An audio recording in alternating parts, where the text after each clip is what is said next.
Ibuku dibuat pembantu oleh mertuaku, padahal dialah yang membesarkanku seorang diri. Ku buat mertua menyesal. Assalamualaikum warahmatullahi wabarakatuh. Halo Sobat Cerita Amira. Di sini cerita Amira akan membawamu menyelami kisah yang penuh emosi dan kejutan. Langsung aja yuk, kita lanjut ke ceritanya.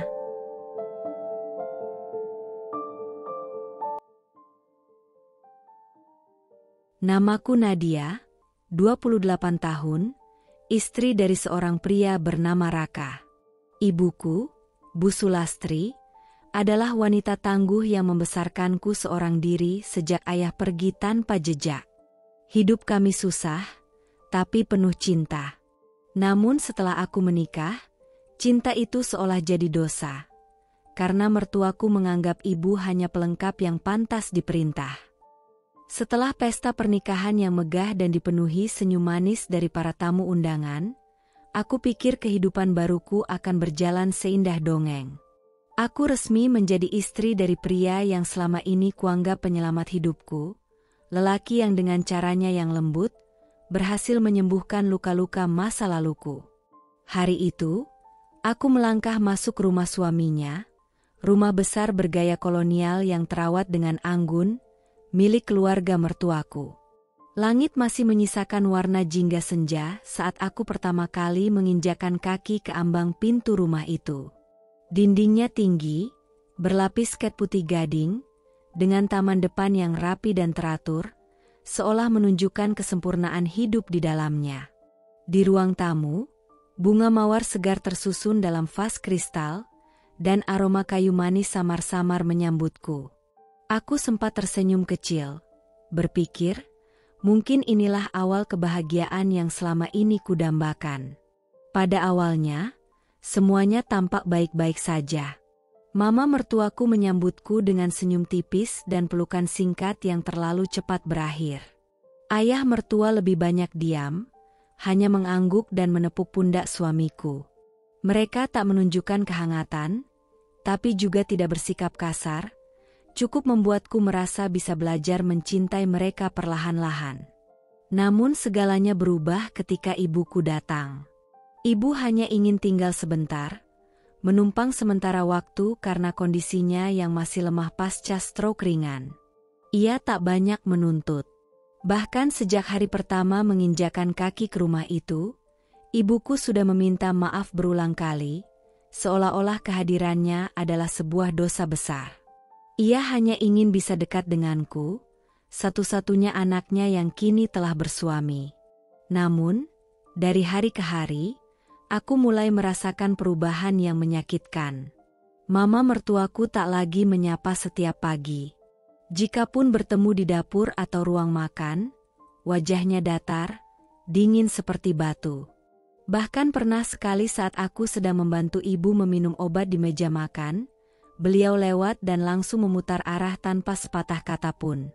Kalau tidak keberatan, ucapnya suatu malam, dengan nada yang datar namun penuh makna, mungkin sebaiknya ibu kamu tinggal di tempat lain. Kami di rumah ini punya batas-batas yang perlu dihormati. Perkataan itu menusuk seperti belati, apalagi disampaikan tepat di depan suamiku yang hanya diam. Tak membelaku, tak juga membantah. Ia hanya menunduk, seolah menjadi lelaki yang asing dalam hidupku. Hatiku remuk, tapi aku masih mencoba bersabar. Malam-malamku mulai berubah menjadi sunyi yang menyesakkan. Kadang, aku mendengar gumaman lirih dari balik kamar mertua, entah doa atau sindiran. Ibu juga semakin pendiam. Aku tahu, meski beliau tak mengatakan apapun, matanya menyimpan luka. Luka karena merasa tak diinginkan, tak dianggap. Bahkan di rumah menantunya sendiri. Dan aku terjebak di tengah. Antara tanggung jawab sebagai anak perempuan satu-satunya dan peran baru sebagai istri dalam keluarga yang perlahan membuatku merasa seperti orang luar di rumah ini. Rumah megah itu kini tak terasa hangat. Dindingnya mungkin masih kokoh, lantainya mungkin masih mengilap, tapi hawa di dalamnya berubah menjadi dingin, dingin yang menusuk jiwa. Hari-hari berlalu dengan rasa sesak yang makin mengental. Rumah yang dulu terlihat megah kini berubah menjadi panggung sunyi yang penuh sandiwara dan sindiran. Aku masih mencoba bertahan, mencoba menjadi istri yang baik, menantu yang sopan, dan anak yang berbakti. Tapi satu persatu batas kesabaranku diuji, terutama saat perlakuan mereka terhadap ibuku mulai melewati batas kemanusiaan. Pagi itu, aku bangun sedikit terlambat karena semalam harus menjaga ibu yang mengalami sesak napas. Aku bergegas ke dapur, berharap bisa menyiapkan sarapan lebih dulu sebelum mama mertuaku turun. Tapi saat aku sampai, pemandangan yang kulihat membuat langkahku terhenti di ambang pintu. Ibuku sedang menyapu lantai dapur sambil sedikit membungkuk, tubuhnya yang ringkih tampak gemetar. Di dekatnya, Bu Ratna duduk di kursi makan sambil menyeruput teh hangat dengan ekspresi puas, seperti seorang nyonya besar yang baru saja merekrut pembantu baru. "Bu, kenapa ibu yang bersihin dapur?" tanyaku panik, menghampiri dengan cepat. Tanganku hendak merebut sapu dari tangan ibu, tapi beliau hanya tersenyum kecil dan menggeleng. "Gak apa-apa, Nak. Biar ibu bantu-bantu sedikit," katanya supaya ibu gak nganggur terus. Jawabnya pelan, matanya melirik sekilas ke arah Bu Ratna. Dan saat itulah Bu Ratna angkat bicara. Suaranya tenang tapi menusuk, seperti jarum yang dibalut dengan senyum manis. "Loh, memangnya kenapa? Masa ia numpang di rumah orang tapi nggak bantu-bantu? Saya aja kalau numpang di rumah orang, pasti tahu diri." Ia menatapku tajam, lalu menambahkan dengan senyum tipis yang membuat darahku mendidih. "Lagian, ibu kamu kan sehat-sehat aja, cuma stroke ringan. Masih bisa ngepel, nyuci, masak. Masa ia kalah sama pembantu saya dulu?" Dadaku sesak. Tenggorokanku tercekat. Aku ingin membalas, ingin membela ibuku. Tapi aku tahu, jika aku melawan saat itu juga, pertengkaran besar pasti tak terelakkan. Dan yang paling kutakutkan adalah, bagaimana jika suamiku justru memihak ibunya? Aku menatap ibu, matanya menghindari milikku. Wajahnya menunduk, tapi aku bisa melihat air matanya jatuh perlahan. Diam-diam. Seorang ibu yang seumur hidupnya bekerja keras membesarkanku seorang diri, kini diperlakukan seperti pembantu oleh mertua menantunya sendiri. Semua demi memberiku kenyamanan, kenyamanan yang ternyata palsu. Sejak hari itu, perlakuan itu menjadi rutinitas. Ibuku mulai bangun pagi-pagi sekali untuk mengepel seluruh lantai rumah. Ia mencuci pakaian bukan hanya miliknya, tapi juga pakaian kami. Bahkan kadang ia harus berdiri lama di dapur demi menyiapkan makan siang, sementara Bu Ratna hanya duduk di ruang tengah, mengeluh soal rasa masakan, seolah ibu adalah karyawan rendahan yang bisa dimarahi kapan saja. Aku pernah mencoba menggantikan tugas-tugas itu diam-diam. Tapi selalu ada komentar yang menghujam. "Loh, kamu istri. Tapi kan kamu kerja. Sudah ada ibumu, kenapa nggak dimanfaatkan? Atau, kalau nggak mau bantuin, ya bilang dari awal dong. Kita kan nggak rumah singgah." Malam-malamku berubah menjadi ladang air mata. Aku menangis dalam diam, menatap langit-langit kamar sambil menggenggam tangan ibuku yang mulai kurus. Tak jarang aku melihatnya mengusap lututnya yang nyeri karena terlalu lama berdiri. Tapi tetap, ia hanya berkata, "Sabar ya, Nak. Ibu nggak apa-apa. Ini demi kamu." Dan aku semakin hancur. Karena orang yang paling kusayangi, kini harus menanggung penderitaan yang tak pernah layak ia alami. Aku mulai bertanya-tanya, apakah ini harga dari sebuah pernikahan? Apakah rumah tangga adalah tentang memilih diam saat orang yang kau cintai diinjak-injak? Hanya karena takut kehilangan tempat tinggal? Aku sudah menahan segalanya selama berminggu-minggu. Menahan luka yang menganga dalam diam. Menyimpan sesak yang tak kunjung reda, menyaksikan ibuku diperlakukan tak lebih dari seorang pembantu rumah tangga. Hatiku memberontak, tapi lidahku keluh. Aku merasa sendirian, terperangkap di antara peran sebagai istri yang harus patuh dan anak yang ingin melindungi ibunya. Namun pada suatu malam, saat suasana rumah mulai sepi dan ibuku sudah tertidur dengan tubuh lelahnya yang berselimut tipis di kamar kecil di sudut rumah, aku tak tahan lagi. Dadaku seperti akan meledak oleh tangis yang kutahan terlalu lama. Aku ingin berbicara. Aku butuh didengar. Aku butuh dibela. Maka malam itu, aku duduk di sisi tempat tidur bersama Raka, suamiku. Lelaki yang dulu memikatku dengan kelembutan dan janji-janji perlindungan. Wajahnya saat itu masih sibuk menatap layar ponsel, jarinya menggeser tanpa peduli dunia di sekitarnya. Sementara aku duduk di sampingnya, menatap tangannya yang dulu terasa paling hangat, tapi kini justru terasa paling asing. "Mas," panggilku dengan suara yang lirih. Raka hanya menoleh sebentar. "Hom." Aku mengumpulkan keberanian, meski hatiku berdebar hebat. Aku nggak tahan lihat ibu diperlakukan kayak gitu. Mama memperlakukannya seperti pembantu. Setiap hari disuruh masak, nyuci, ngepel sementara ibu lagi sakit. "Mas lihat sendiri, kan?" Ia mendengarkan, tapi ekspresinya tak berubah.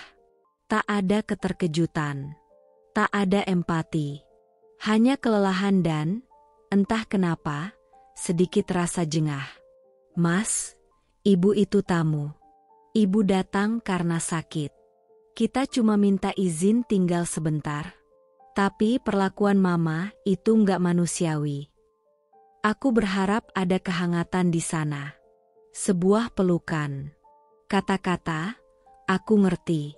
Aku bakal bicara sama mama." Tapi yang keluar dari mulutnya justru membuatku semakin merasa sendirian. "Sudahlah, Ma. Namanya juga tinggal di rumah orang tua. Ya, kita harus nurut. Kalau memang gak nyaman, ya cari rumah sendiri." Aku terdiam. Nafasku tercekat. "Apa? Jadi, Mas setuju ibu diperlakukan seperti itu?" Tanyaku nyaris berbisik. Takut suaraku pecah karena tangis yang mulai menggenang. Raka menghela napas panjang, seolah aku terlalu dramatis, lalu berkata pelan namun jelas, "Kamu terlalu sensitif. Jangan kebanyakan mikir. Mama itu cuma ngajarin tanggung jawab." "Tanggung jawab?" Aku nyaris tertawa, jika bukan karena hati yang hancur tak bersisa. Aku menunduk. Mataku panas, dan bibirku bergetar menahan suara yang ingin pecah. Raka tidak melihat itu. Atau mungkin tidak peduli. Malam itu aku belajar satu hal pahit. Ternyata, menikahi seseorang bukan jaminan kau akan dibela ketika kau paling butuh pembelaan. Aku pikir, pasangan hidup adalah rumah yang paling aman, tempat untuk pulang saat dunia terasa jahat.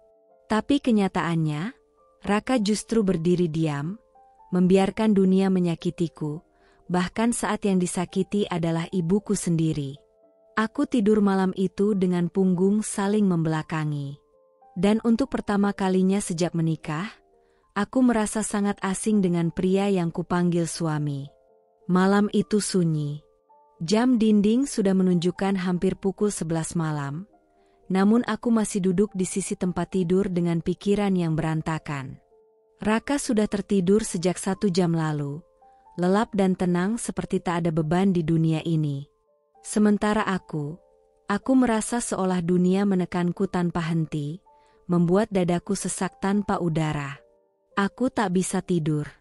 Ada sesuatu yang mengganggu, seperti firasat tak enak yang menari-nari di kepalaku. Maka aku bangkit perlahan dari ranjang, menyusuri lorong rumah dengan langkah pelan. Saat melewati ruang tengah, samar-samar aku mendengar suara air mengalir dari dapur. Jantungku langsung berdebar. Saat aku tiba di dapur, Kulihat sosok kurus itu sedang berdiri membungkuk di wastafel. Ibuku. Tubuhnya tampak gemetar, dan tangan kanannya mencengkeram ujung meja seperti berusaha bertahan. Wajahnya pucat pasi, dan sebelum aku sempat memanggil, suara yang membuatku terhenyak terdengar, "Ibu muntah." Cepat-cepat aku berlari menghampirinya. "Bu, astaga. Ibu kenapa?" Tanyaku panik sambil menopangnya. Ibu mencoba menepis tanganku, seolah tak ingin merepotkan. "Ibu cuma masuk angin, Nak. Nggak apa-apa, bentar lagi juga baikan." Tapi nada suaranya serak, hampir tak terdengar. Nafasnya tersengal. Aku bantu ia duduk di kursi dekat meja makan, lalu kuambil segelas air hangat. Tubuhnya berkeringat dingin, padahal udara malam saat itu cukup dingin. Aku lihat tangannya bergetar ketika menggenggam gelas, dan saat ia mencoba berdiri, ia sempat meringis sambil memegang pinggangnya. "Pinggangnya sakit lagi ya, Bu?" Tanyaku perlahan. Ibu tak menjawab, hanya tersenyum kecut. Aku menunduk, tak sanggup menatap wajahnya. Ingin rasanya aku berteriak. Marah. Mengguncang semua penghuni rumah ini dan berkata, "Lihat, ini perempuan yang kalian suruh ngepel dan masak setiap hari. Ini perempuan yang kalian perlakukan seperti budak, padahal dia hanya ingin berteduh sebentar dari sakitnya." Tapi aku tak bisa. Yang kulakukan malam itu hanyalah duduk di sebelahnya, menggenggam tangannya yang mulai dingin, dan menahan tangis sekuat tenaga. Air mataku akhirnya jatuh juga, diam-diam. Tak ada suara. Hanya aliran panas yang mengalir di pipi saat aku melihat ibuku bersandar lemah dengan mata terpejam, berusaha menenangkan tubuhnya yang sudah tak kuat lagi menanggung beban. Aku tahu ini bukan sekadar sakit pinggang. Ini adalah kelelahan yang ditahan terlalu lama. Ini adalah tangisan yang tak pernah ia keluarkan. Luka yang ia simpan agar aku tak khawatir. Ia telan semua hinaan, semua perintah seenaknya, semua pekerjaan kasar yang seharusnya tak pernah dilakukan oleh orang seusianya, demi aku. Dan aku hanya bisa duduk, menangis dalam diam, karena tak punya kuasa menyelamatkannya dari rumah yang kutinggali atas nama cinta. Setelah kejadian malam itu, saat aku mendapati ibu muntah karena kelelahan, hatiku benar-benar tak tenang. Gambar wajah pucatnya, tubuhnya yang bergetar, dan napasnya yang berat terus terbayang-bayang. Aku tak sanggup hanya duduk dan membiarkan semua ini terjadi. Maka diam-diam, aku mulai mengambil alih sebagian pekerjaan rumah. Aku bangun lebih pagi. Sebelum matahari benar-benar naik, aku sudah turun ke dapur, membersihkan sisa-sisa semalam, mencuci piring, menyapu lantai yang dingin. Aku tahu, aku harus cepat. Karena jika Bu Ratna melihatku terlalu aktif, ia akan mulai curiga. Tapi aku sudah tak peduli. Aku hanya ingin ibu bisa istirahat walau hanya sebentar lebih lama dari biasanya. Namun pagi itu, aku terlalu lambat. Saat aku sedang mengepel ruang tengah, Bu Ratna turun dari tangga dengan piyama halusnya yang bergoyang lembut. Tatapan matanya langsung tertuju padaku, dan langkahnya berhenti sejenak. Ada keheningan singkat, seperti jeda sebelum badai. Ia berdiri di sana, tangan menyilang di dada, alisnya meninggi. "Kamu ngapain?" tanyanya datar. Aku mencoba tersenyum, meski jantungku mulai berdebar. "Ini cuma bantu bersihin lantai, Bu. Biar ibu saya bisa istirahat sebentar. Tadi malam beliau nggak enak badan." Bu Ratna mengangguk pelan, lalu melangkah mendekat. Kupikir ia akan mengerti. Setidaknya menunjukkan sedikit empati. Tapi yang keluar dari mulutnya justru pisau-pisau tajam yang siap menghancurkan harga diriku. "Loh, lah kamu pikir rumah ini kos-kosan? Enak banget ya, ibunya numpang, kamu seenaknya bantu-bantu seolah-olah mau cuci dosa." Ia tertawa kecil, lalu menatapku dari atas ke bawah. Udah dikasih tempat tinggal, masih juga bikin aturan sendiri. Jadi istri kok nggak tahu sopan santun. Aku terpaku.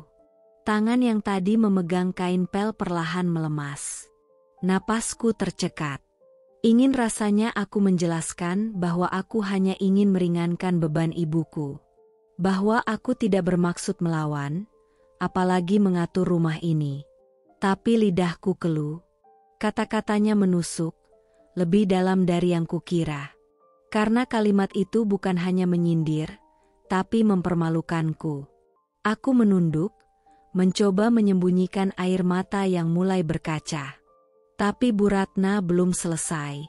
Kamu tuh nggak tahu diri. Tinggal di rumah orang tua, tapi mentang-mentang anaknya sudah sah jadi istri. Seenaknya mau mengatur semuanya. Coba belajar jadi perempuan yang tahu tempatnya. Jangan sok. Tak jauh dari sana, Raka muncul di ambang pintu, tapi ia hanya berdiri di sana. Diam. Menatapku tanpa sepatah kata, lalu kembali masuk ke kamarnya seolah semua ini tak terjadi. Dadaku terasa seperti diremas. Aku hanya bisa berdiri kaku di ruang tamu, memegang kain pel yang kini basah bukan hanya oleh air, tapi juga oleh air mataku sendiri. Di rumah yang katanya tempatku berumah tangga, aku tak lebih dari pengganggu. Dan ketika aku mencoba berbuat sesuatu untuk melindungi ibuku, aku justru dituduh tak tahu sopan santun. Yang paling menyakitkan bukanlah sindiran itu, tapi kenyataan bahwa tak ada satupun yang membelaku. Bahkan suamiku sendiri lebih memilih diam daripada meluruskan ketidakadilan yang kulalui. Malamnya, aku menatap ibu yang sudah tertidur lelah di kamarnya. Aku mengusap keningnya perlahan, dan di dalam hati aku bersumpah. Jika harus memilih antara menjadi istri yang penurut atau anak yang berani, aku akan memilih untuk melindungi ibu. Meski itu berarti aku harus melawan rumah yang kutinggali. Sudah terlalu lama aku menelan air mata dalam diam. Hari-hariku diisi dengan rasa bersalah, kemarahan, dan kelelahan yang tak punya tempat untuk pulang. Aku mencoba menjadi menantu yang baik, istri yang patuh, anak yang berbakti. Tapi sekeras apapun aku berusaha, rumah ini tetap menolakku dan menolak ibuku. Setiap hari aku menyaksikan perempuan yang melahirkanku, yang membesarkanku dengan cucuran keringat dan peluh, kini perlahan-lahan kehilangan cahaya hidupnya. Wajahnya semakin tirus, tubuhnya semakin lemah. Tapi tetap, ia memaksakan diri memasak, menyapu, mencuci. Semua demi menghindari cercaan halus dari Bu Ratna, perempuan yang lebih peduli pada kebersihan ubin rumah daripada keadaan orang tua yang sakit. Aku tak tahan lagi. Malam itu, setelah memandikan ibu dan memastikan tubuhnya dibalut selimut hangat, aku masuk ke kamar dengan hati yang mantap. Raka sedang duduk di tepi ranjang, memeriksa ponsel seperti biasa. Aku berdiri di hadapannya, berusaha menahan getaran di suaraku. Mas, ucapku pelan tapi tegas. Aku mau pindah. Kita pindah aja, ya. Kontrakan kecil nggak apa-apa, asal kita bisa hidup sendiri. Tenang. Nggak perlu lihat ibu diperlakukan seperti itu lagi. Raka mengangkat wajahnya perlahan, alisnya berkerut. Apa maksud kamu? Aku capek. Mas, lanjutku. Suaraku bergetar, tapi aku menatap matanya tanpa gentar. Aku nggak kuat lagi tinggal di sini. Setiap hari ibu diperlakukan seperti pembantu. Aku cuma pengen kami punya tempat sendiri. Sederhana pun nggak apa-apa. Beberapa detik, suasana hening. Lalu Raka tertawa kecil, sinis. Kontrakan? Kamu serius? Aku mengangguk. Iya, kita kerja, kita bisa bayar. Aku nggak minta rumah mewah. Aku cuma minta kebebasan, ketenangan. Untuk ibu, untuk kita. Namun wajah Raka berubah dingin. Suaranya merendah, tapi tajam. "Ma, aku anak tunggal. Mama cuma punya aku. Aku nggak bisa ninggalin beliau sendiri. Masa kamu tega?" "Tega?" bisikku. Bibirku bergetar. "Mas, tega itu membiarkan orang tua istri Mas disuruh ngepel dan nyuci meski sakit. Tega itu diam saat istri Mas dihina. Tega itu jadi penonton saat keluargamu menyiksa perempuan yang sudah hampir separuh tua." Raka menggeleng, wajahnya memerah. Udah. Jangan bawa-bawa emosi. Ini bukan cuma soal kamu atau ibumu. Ini soal keluarga. Aku ini anak lelaki satu-satunya, Ma. Mama nggak punya siapa-siapa lagi selain aku." Dan disitulah aku terdiam.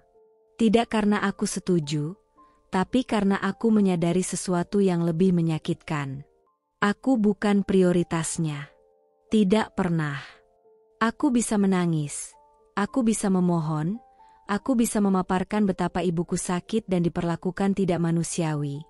Tapi pada akhirnya, aku kalah oleh kalimat itu. Aku anak tunggal. Mama nggak bisa sendiri. Seolah-olah semua penderitaan yang kami alami tak lebih penting dari rasa nyaman ibunya. Seolah-olah kebahagiaan kami harus dikorbankan demi mempertahankan status quo yang menyiksa.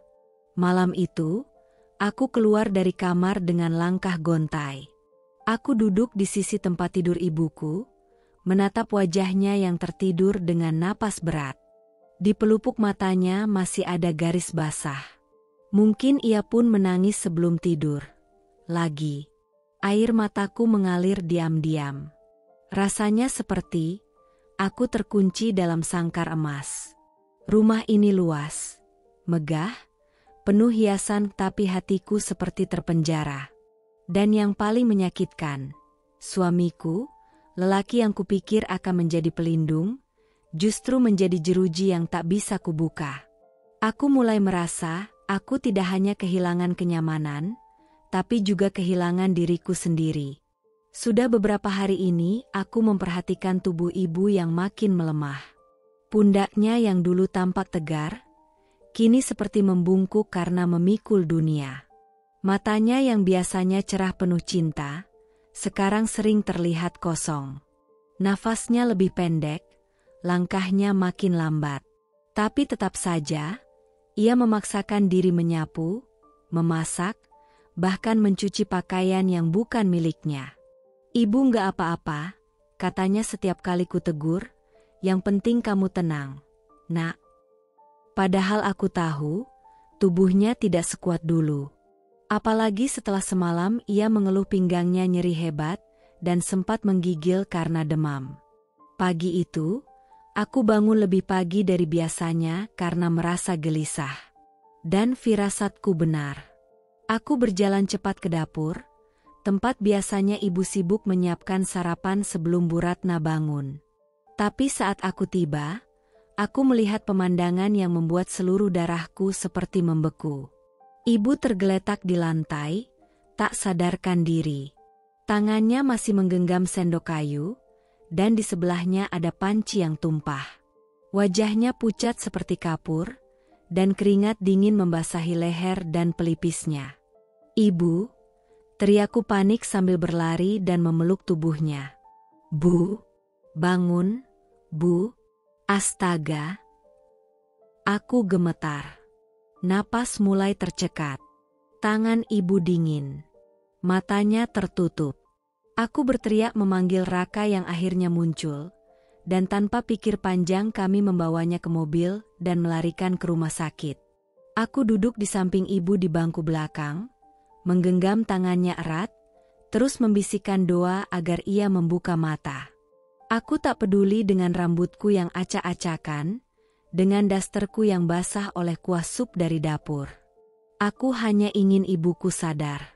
Aku hanya ingin beliau tetap hidup. Sesampainya di rumah sakit, kami langsung diterima di IGD. Dokter dan perawat dengan sigap menanganinya. Aku berjalan mondar-mandir di depan pintu ruang gawat darurat, hatiku sudah seperti rontok. Sekujur tubuhku lemas, tapi aku tidak boleh tumbang. Aku harus kuat untuk ibu. Tak lama kemudian, Raka datang dengan ekspresi cemas. Tapi sebelum sempat kami bicara, suara nyaring yang sangat kukenal memecah suasana. Jadi repot begini, Deh? Suara Bu Ratna menggema di lorong. Ia datang dengan langkah cepat, wajahnya tak menunjukkan kekhawatiran sedikit pun. Justru yang keluar dari mulutnya adalah kalimat yang membuat lututku hampir goyah. Kalau sakit ya jangan tinggal di rumah orang. Kan udah tua, sakit-sakitan, ngapain maksain numpang tinggal? Aku membeku. Semua orang di lorong rumah sakit menoleh ke arah kami. Beberapa perawat menunduk tak enak. Sebagian keluarga pasien melirik heran. Tapi Bu Ratna seolah tak peduli. Ia menatapku, bukan dengan empati, tapi dengan kejengkelan. Sudah saya bilang dari awal, gak usah bawa-bawa orang tua ke rumah. Sekarang lihat, rumah jadi ribet, semua jadi kacau. Kita mau hidup tenang malah kayak ngurus orang sakit. Aku merasa ada sesuatu yang meledak dalam dadaku. Ingin rasanya aku menjerit. Ingin aku menampar keras-keras perempuan itu yang tega mengucapkan kalimat seperti itu di tengah situasi genting. Tapi tubuhku terlalu lemah untuk marah. Yang keluar hanya air mata, mengalir begitu saja tanpa bisa dihentikan. Raka hanya berdiri di samping ibunya. Wajahnya tegang, tapi tetap ia tidak berkata apa-apa. Ia tidak menegur, tidak membela, tidak menenangkan. Ia hanya diam. Dan dalam diam itulah aku tahu, aku benar-benar sendiri. Di balik dinding ruang IGD, ibu masih terbaring. Nafasnya diatur oleh selang oksigen, tubuhnya dialiri cairan infus. Perempuan yang rela menahan sakitnya demi tak menyusahkanku, kini terkapar dan tetap dianggap sebagai beban. Aku menunduk di kursi rumah sakit, menahan isak yang ingin pecah, dan berkata dalam hati, Tuhan ambil apapun dari hidupku, tapi jangan ambil ibu. Jangan biarkan beliau pergi sebelum sempat kubawa keluar dari neraka yang kusebut rumah ini. Setelah beberapa malam berjaga di rumah sakit, akhirnya kondisi ibu mulai membaik. Tubuhnya masih lemah, tapi setidaknya ia sudah bisa membuka mata dan berbicara pelan. Setiap kali kulihat senyumnya, meskipun pucat dan lelah, aku merasa lega, namun sekaligus makin diliputi rasa bersalah. Bagaimana bisa aku membiarkan ini terjadi begitu lama? Kami pulang ke rumah 2 hari kemudian. Bu Ratna tak menyambut kami. Bahkan sekadar bertanya bagaimana kondisi ibu pun tidak. Seolah-olah peristiwa itu hanyalah insiden kecil yang tidak layak mendapat perhatian. Hari itu aku sedang berjalan ke dapur setelah menidurkan ibu di kamarnya. Langkahku terhenti ketika aku mendengar suara Bu Ratna dari ruang tamu, sedikit keras, sedang berbicara di telepon. Aku hendak mundur, tapi kalimat-kalimat yang keluar dari mulutnya membuat tubuhku membeku. Iya, rumahnya lumayan. Anaknya si janda itu dapat suami anak tunggal, otomatis dapat rumah. Tapi si jandanya malah nempel. Gak tahu malu, ya. Udah dikasih numpang, malah sakit-sakitan dan nyusahin. Aku terdiam. Nafasku tercekat. Mataku membulat, dan mulutku sedikit terbuka tanpa suara. Kalimat itu bergaung di kepalaku, berkali-kali, seolah menggema tanpa henti. Si janda itu. Nempel. Gak tahu malu. Aku ingin meyakinkan diriku sendiri bahwa aku salah dengar. Bahwa itu hanya omong kosong yang meleset dari maksudnya. Tapi tidak. Nada suaranya sangat jelas. Nada jijik, menghina, dan merendahkan. Aku berdiri terpaku di balik dinding, tubuhku lemas. Lututku hampir tak mampu menopang. Ingin rasanya aku keluar dan menegur Bu Ratna. menatap matanya dan berkata, "Perempuan yang kau hina itu telah membesarkanku seorang diri. Tanpa suami. Tanpa bantuan siapapun. Dengan menjahit siang malam, berjualan gorengan dari pintu ke pintu, hanya agar aku bisa sekolah dan tidak kekurangan gizi. Tapi aku tak bisa. Yang kulakukan saat itu hanyalah mundur perlahan, masuk ke kamar, dan menutup pintu. Aku duduk di sisi ranjang tempat ibuku tidur. Ia masih terlelap. Nafasnya tenang, tapi tubuhnya masih begitu ringkih. Tangannya yang kurus terkulai di samping, dan tanpa sadar, aku menggenggamnya erat. Air mata mengalir. Pelan. Lalu deras. "Bu," bisikku, "maafin aku. Maafin aku karena sudah membawa ibu ke rumah yang salah. Ke keluarga yang tak punya hati." Aku menangis selama malam itu. Tak berani bersuara, hanya mengubur wajahku di lutut sambil duduk di lantai. Aku merasa dihina sebagai anak. Bukan karena aku miskin, bukan karena aku tak berdaya, tapi karena aku tak bisa melindungi satu-satunya orang yang selama ini selalu melindungiku. Aku tidak bisa tidur. Kata-kata Bu Ratna terus berputar dalam pikiranku seperti pisau yang menari-nari di udara, siap menancap kapan saja. Si jandanya nempel. Kata itu seperti belati yang menyayat lambat-lambat. Malam itu aku tahu, bukan hanya ibu yang mereka benci, aku pun tak pernah benar-benar mereka terima. Aku hanya istri dari anak laki-lakinya. Tapi bukan bagian dari keluarga. Dan ibu, bagi mereka, hanya beban yang tak diinginkan. Beberapa hari setelah kepulangan ibu dari rumah sakit, aku tahu, aku harus melakukan sesuatu. Aku tak bisa lagi diam. Aku tak bisa terus-menerus menelan hinaan, menyeka air mata diam-diam, dan membiarkan ibu dihancurkan secara perlahan di tempat yang seharusnya menjadi tempatku membangun rumah tangga. Aku memikirkan banyak hal. Mencari waktu yang tepat. Merangkai kata-kata dengan hati-hati. Aku tak ingin bertengkar. Aku hanya ingin bicara dari hati ke hati dengan Raka.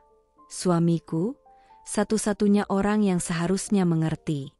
Malam itu, setelah makan malam dan ibu sudah beristirahat, aku duduk di sisi ranjang dan mengumpulkan keberanian. "Mas," ucapku pelan. Raka sedang memainkan ponselnya, seperti biasa. Ia mendongak sejenak. Aku mau bicara," kataku. Tanganku dingin, suaraku bergetar sedikit. Ia menghela napas dan meletakkan ponselnya. "Bicara apa lagi sih, Ma?" Aku menggigit bibirku sebelum melanjutkan. "Aku minta Mas pertimbangkan lagi. Kita cari kontrakan kecil. Kita bisa tetap dekat sama rumah Mama kalau memang itu yang Mas mau, tapi kita butuh ruang. Ibu butuh tempat yang layak. Mas tahu sendiri kondisi ibu makin buruk. Dan aku juga butuh hidup yang tenang." Raka menatapku beberapa saat. Ada jeda sunyi yang panjang, dan aku pikir ia sedang mencerna ucapanku. Tapi yang datang justru ledakan yang tak kuduga. "Kamu tuh maunya apa sih, Ma?" Suaranya meninggi. Aku terkejut. "Aku cuma minta kita bisa mandiri, demi kebaikan semuanya." "Tapi kamu lupa satu hal," potongnya. "Aku ini anak tunggal. Aku punya tanggung jawab jaga Mama. Kalau kamu gak nyaman, itu masalah kamu." Aku tercekat. Tapi Raka belum selesai. "Sekarang aku tanya," katanya sambil mendekat, suaranya tajam dan dingin. "Kamu mau pilih siapa? Ibu kamu atau keluarga kita?" Pertanyaannya mengiris. Lidahku keluh. Mataku membulat, tak percaya dengan apa yang baru saja kudengar. "Keluarga kita?" ulangku pelan, nyaris seperti bisikan. "Mas, apa Mas pikir ibu itu bukan bagian dari keluarga?" Raka mengalihkan pandangan, mengacak rambutnya dengan kesal. Jangan dipelintir. Aku cuma minta kamu pilih. Kamu mau terus bela ibu kamu, atau kamu ikut aku, bangun keluarga yang normal. Normal? Suaraku mulai meninggi. Mas sebut keluarga ini normal setelah semua perlakuan Bu Ratna ke ibu? Setelah Mas diam aja saat ibu saya diperlakukan kayak pembantu? Setelah saya dihina dan dijatuhkan di rumah ini berkali-kali? Terserah kamu, Ma. Kalau kamu lebih pilih ibu kamu, silakan. Aku nggak tahan terus kayak gini. Rumah ini udah penuh drama karena kehadiran dia. Saat itu, seluruh tubuhku seperti lumpuh. Hatiku seakan diremukan dalam genggaman yang tak terlihat. Dan satu hal menyentak kesadaranku. Raka bahkan tak lagi menyebut, ibu kamu, dengan hormat. Ia menyebutnya dia. Tanpa nama. Tanpa empati. Tanpa rasa hormat sedikitpun. Aku memejamkan mata sejenak. Menahan air mata yang mendesak keluar. Dalam hati, aku berkata, jadi ini, bentuk cinta seorang suami? Cinta yang mewajibkan aku memilih antara darah dagingku dan pernikahanku?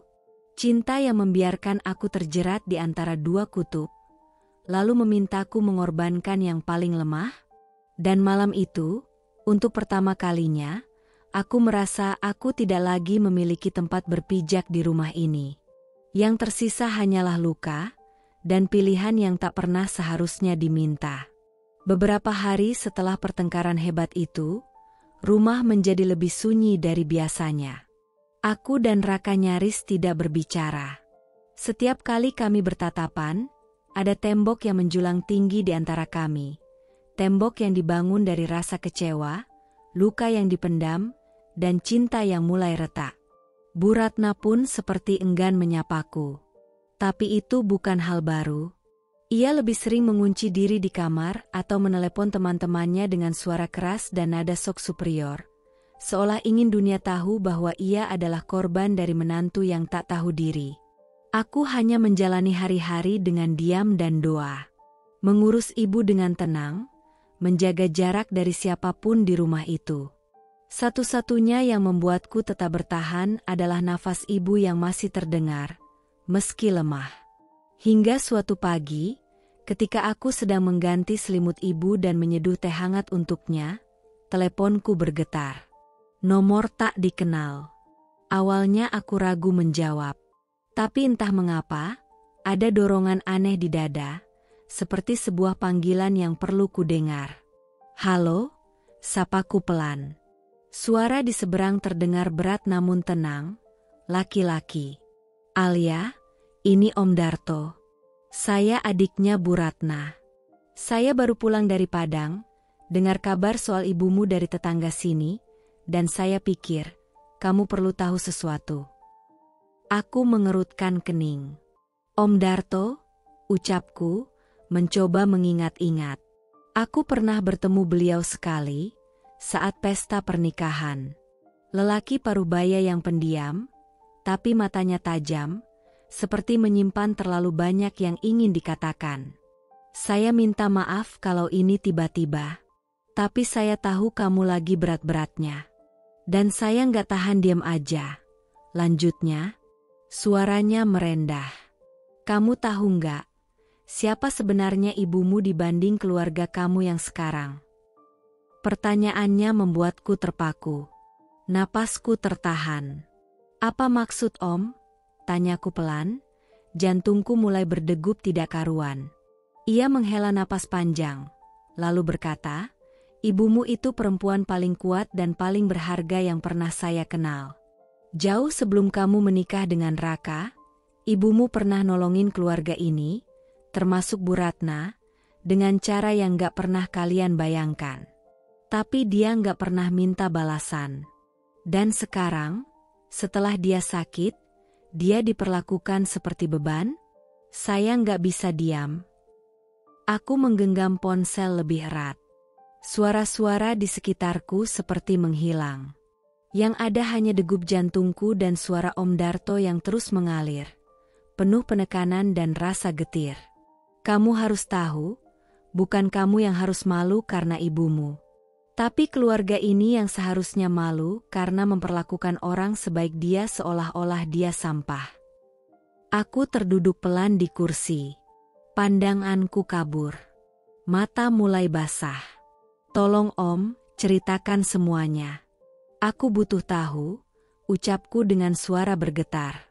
Om Darto diam sejenak, lalu menjawab dengan lirih, besok sore, ketemu saya di taman belakang kompleks jam 5. Jangan bilang siapa-siapa. Ada sesuatu yang harus saya tunjukkan padamu. Telepon terputus. Aku mematung, masih menggenggam ponsel yang kini terasa panas di tangan. Di kepalaku berputar ratusan pertanyaan. Tapi yang paling membuat dadaku sesak adalah ini. Apa yang selama ini tidak ku ketahui tentang ibu? Dan apa yang sedang disembunyikan oleh keluarga suamiku sendiri? Malam itu aku menatap wajah ibu yang tertidur di ranjang kecilnya. Garis-garis halus di wajahnya tampak lebih dalam. Tapi dalam ketenangan tidur itu, ada kekuatan yang tak bisa dihapus oleh waktu. Aku bersumpah, mulai malam ini, aku akan menggali semua yang tersembunyi. Karena mungkin, ibuku bukan hanya korban, tapi seseorang yang pantas dihormati lebih dari siapapun di rumah ini. Sore itu langit berwarna kelabu. Awan menggantung rendah, seperti menyimpan rahasia yang sudah terlalu lama menyesakkan langit. Angin di taman kompleks perumahan menderu pelan, membawa aroma tanah basah dan ketegangan yang tak bisa dijelaskan. Aku duduk sendiri di bangku kayu yang menghadap ke kolam kecil. Tanganku menggenggam erat ponsel yang sejak tadi sunyi, dan jantungku berdetak tak beraturan. Setiap detik terasa berat. Setiap menit adalah perang antara rasa takut dan rasa penasaran. Tak lama kemudian, langkah kaki yang berat terdengar menghampiri. Om Darto datang mengenakan kemeja abu-abu yang kusut dan topi lusuh. Wajahnya tua, tapi sorot matanya tajam. Ia duduk di sampingku, tanpa berkata apa-apa selama beberapa saat. "Terima kasih udah datang," ucapnya akhirnya. Aku hanya mengangguk pelan. Om bilang, "Om mau cerita soal ibu." Om Darto menatap ke depan, ke arah air yang memantulkan bayang-bayang pepohonan. Lalu ia bicara, pelan dan berat, seperti menggali kembali luka yang sudah lama dikubur. "Kamu tahu nggak, Alia, kakekmu dari pihak ibu dulu punya pabrik tekstil besar. Di masa 80-an, itu termasuk salah satu pabrik kain terbesar di Jawa Tengah. Pabrik keluarga, turun-temurun. Tapi waktu beliau meninggal mendadak, semuanya berubah." Aku mengerutkan kening. Aku pernah mendengar ibu menyebut pabrik itu sekilas saat aku kecil. Tapi ia selalu cepat mengalihkan pembicaraan. "Waktu itu, ibumu masih muda. Dia anak bungsu, belum menikah. Dan Bu Ratna kakaknya. Waktu pembagian warisan, ibumu tidak hadir karena sedang sakit parah. Proses hukum dijalankan cepat. Anehnya terlalu cepat. Tiba-tiba pabrik itu seluruhnya atas nama Ratna dan suaminya." Aku ternganga. "Jadi, ibu saya dibohongi?" Om Darto mengangguk lambat. "Bukan cuma dibohongi, dikhianati. Semua dokumen ditarik, dipalsukan. Bahkan tanda tangan ibumu, diduga dipalsukan juga. Tapi karena waktu itu ibumu pasrah, dan masih terlalu muda serta sakit, dia tidak menggugat. Dan mungkin dia percaya kakaknya sendiri tidak akan menusuk dari belakang." Aku merasakan darahku mulai naik ke kepala. Nafasku berat. Tanganku gemetar. "Dan Raka?" tanyaku lirih. "Ayah kandungnya?" Om Darto menatapku dalam-dalam. "Kamu tahu kenapa dia nggak pernah muncul? Karena dia bagian dari permainan kotor itu. Ayah Raka ikut menggelapkan dana warisan. Ketika seorang rekan bisnis curiga dan mulai menyelidiki, dia kabur ke luar negeri. Sejak itu, Bu Ratna mengurus semuanya sendirian. Dan mereka menyembunyikan semuanya seolah-olah itu masa lalu yang tidak penting. Aku menutup mulutku, mencoba menahan suara isak yang mulai naik ke tenggorokan. Dada ini panas, sakit, marah. Luka-luka lama yang diwariskan oleh keluarga ternyata tidak pernah benar-benar sembuh. Hanya ditutupi. Om Darto menghela napas panjang. Ibumu bisa saja memperkarakan ini. Tapi dia memilih diam. Mungkin karena dia tidak mau menghancurkan keluarga. Atau karena dia terlalu lelah. Dia memilih hidup sederhana, menjahit, berdagang kecil-kecilan, hanya untuk membesarkan kamu dengan cara paling jujur. Aku menunduk, air mataku jatuh satu persatu. Aku merasa hancur. Dan sekarang, lanjut Om Darto dengan suara berat, perempuan yang mereka rampas haknya, yang mereka injak harga dirinya, justru dianggap benalu. Padahal kalau ibumu mau, dia bisa menuntut semua itu kembali. Aku menggenggam ujung rokku dengan erat, menahan gejolak emosi yang menggila. Terima kasih, Om sudah cerita, bisikku. Om Darto berdiri, menepuk pundakku dengan lembut. Kalau kamu butuh bukti, saya punya dokumen lama. Salinan surat warisan asli. Juga surat kuasa yang aneh, yang saya curigai dulu dipalsukan. Saya simpan semua itu. Saya nggak tega lihat ibumu dilupakan sejarah. Dan kamu harus tahu siapa dirimu yang sebenarnya. Setelah ia pergi, aku duduk sendiri di bangku itu. Air mataku jatuh, tapi bukan karena kelemahan. Hari itu, aku tahu satu hal pasti. Ibuku bukan orang kecil yang mereka perlakukan sewenang-wenang. Ia adalah korban dari permainan kotor yang diam-diam menghidupi keluarga yang kini mengusirnya. Dan sekarang, aku tak akan diam lagi. Malam itu aku tak bisa tidur. Setelah pertemuanku dengan Om Darto di taman sore tadi, isi kepalaku seperti hancur berkeping-keping.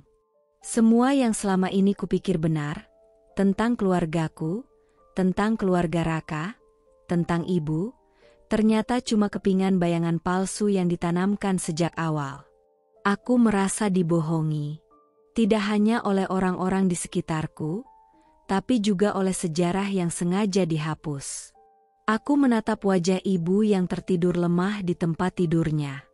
Guratan di dahinya, tulang pipinya yang menonjol, tangan kurusnya yang selalu bergetar akhir-akhir ini. Semua itu bukan hanya karena sakit, tapi karena beban masa lalu yang ia pikul sendirian selama puluhan tahun. Dan tiba-tiba, aku merasa perlu tahu lebih banyak.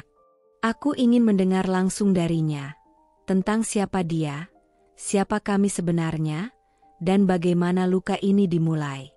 Pagi harinya, setelah membuatkan ibu teh hangat, aku duduk di sisi tempat tidurnya dan menggenggam tangannya pelan. Bu, bisikku, aku tahu, ibu pernah kerja di pabrik keluarga Bu Ratna, ya? Tubuhnya menegang sesaat. Ia tidak menjawab, hanya memalingkan wajahnya ke jendela. Aku juga tahu, ibu dipecat waktu sedang hamil.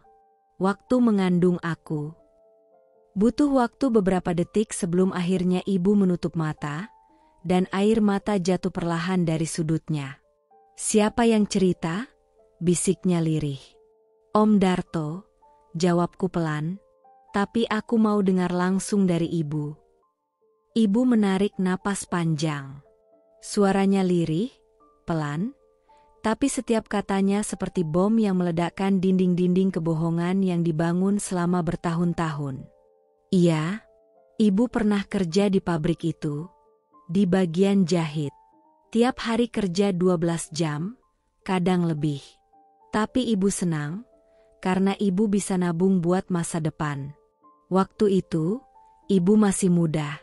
Belum tahu kalau dunia bisa kejam. Ia tersenyum tipis, getir. Lalu ibu hamil. Baru 2 bulan. Ibu nggak pernah bolos, nggak pernah lambat kerja. Tapi suatu pagi, ibu dipanggil ke kantor manajer, disuruh tanda tangan surat pengunduran diri. Tanpa alasan. Dan Bu Ratna, tanyaku dengan suara tercekat. Ibu terdiam sejenak, lalu menatapku dengan mata berkaca-kaca. Ibu kira kakak ibu sendiri akan membela. Tapi waktu ibu datang ke ruangannya, dia pura-pura nggak kenal. Dia cuma bilang, "Saya tidak campur urusan buruh. Silakan ikuti prosedur." Padahal dia tahu aku adiknya. Suaraku tercekat. Aku menggenggam tangan ibu lebih erat. Kenapa ibu nggak cerita? Kenapa ibu diam selama ini? Ibu malu, Nak, dan ibu nggak mau kamu tumbuh dalam kebencian. Ibu cuma ingin kamu hidup tenang. Ibu pikir, selama ibu bisa kerja, ibu bisa bangkit lagi. Tapi, ternyata luka itu nggak pernah benar-benar sembuh. Aku menangis. Tangisku pecah seperti anak kecil yang kehilangan arah. Maafin aku, Bu. Maafin karena aku membawa ibu kembali ke dalam lingkaran orang-orang yang menyakiti ibu. Ibu menggeleng lemah. Ia mengelus kepalaku dengan tangan ringkihnya. Tidak, Nak. Ibu nggak pernah salahkan kamu. Kamu anugerah terbaik dalam hidup ibu. Ibu cuma sedih, karena ternyata dunia masih sekejam dulu. Hari itu, aku merasa seperti ada bara yang menyala di dalam dadaku. Bara yang berasal dari luka ibu, dari penghinaan bertahun-tahun, dari ketidakadilan yang dibungkam oleh status dan kekuasaan. Dan kali ini, aku takkan diam lagi. Mereka boleh menyebut ibu beban, menempel, atau apalah. Tapi mereka tidak pernah tahu, darah dan keringat ibu adalah fondasi dari rumah yang kini mereka banggakan. Dan sekarang, aku akan menagih semua yang mereka rampas. Bukan untuk balas dendam, tapi untuk keadilan yang terlalu lama dikubur hidup-hidup. Sejak pengakuan ibu pagi itu, dadaku seperti dipenuhi bara. Setiap kata yang beliau ucapkan masih berputar-putar di kepalaku. Tentang pemecatan tanpa alasan, tentang pengkhianatan kakak kandungnya sendiri, tentang rasa malu yang ia tanggung bertahun-tahun dalam diam. Hari itu juga, setelah ibu tertidur siang dengan napas berat dan tubuhnya diselimuti kelelahan, aku duduk sendirian di kamar. Mataku menyapu seluruh ruangan kecil itu. Dinding polos yang sedikit mengelupas, lemari kayu tua yang mulai lapuk, dan sebuah koper besar di bawah tempat tidur. Koper yang tak pernah aku buka sejak ibu pindah bersamaku. Entah kenapa, hari itu aku merasa, ada sesuatu yang menungguku di dalam koper itu. Perlahan, aku tarik koper tua itu keluar. Engselnya sudah berkarat, dan baunya seperti kain lama yang terlalu sering disimpan di ruang pengap. Tanganku gemetar saat membukanya. Di dalamnya, tersusun rapi pakaian ibu, baju-baju sederhana yang sudah mulai lusuh, selendang usang, dan kotak kecil dari kardus bergambar bunga. Aku membuka kotak itu. Isinya membuat jantungku hampir berhenti. Ada seikat surat-surat tua, menguning, beberapa sudah mulai lapuk di pinggirnya. Surat-surat itu diikat pita merah yang sudah hampir putus. Tanganku gemetar saat menarik satu lembar dari tengah tumpukan. Surat itu ditulis dengan tinta biru yang sudah pudar. Dan di sana, tertera kop surat pabrik tekstil keluarga Ratna. Kepada Saudara Mawarni. Dengan ini, kami menyatakan bahwa Anda telah mengundurkan diri atas keinginan sendiri pertanggal 14 Mei 1996. TTD. Manajer Operasional, PT Ratna Tekstile Jaya. Tapi yang membuat mataku melebar bukan hanya isinya, melainkan tanda tangan di bagian bawah surat. Karena surat itu jelas menyebut pengunduran diri secara sukarela, padahal dari cerita ibu, itu adalah pemecatan sepihak. Dan tanda tangan yang tercetak di bawahnya, Aku kenal betul nama itu. Nama manajer pabrik saat itu, Pak Bram. Lelaki baik yang dulu sempat datang ke rumah saat aku masih kecil, membawa buah tangan untuk ibu. Tapi cap stempel perusahaan yang menempel di surat itu tampak berbeda. Sedikit miring. Tinta terlalu tebal. Ada goresan samar di sekitar lingkaran cap. Aku mendekatkannya ke cahaya jendela. Dan saat itu, aku tahu cap itu palsu. Dan tanda tangannya tidak seperti ingatanku. Goresannya lebih kaku, tidak konsisten. Seperti ditiru. Tanganku gemetar. Aku menarik napas panjang. Aku ambil surat lain. Surat rujukan kerja dari pabrik lain setelahnya. Di sana, tanda tangan Pak Bram yang asli tertulis jelas. Lengkungannya luwes, ringan, berbeda sekali dengan surat pengunduran diri itu.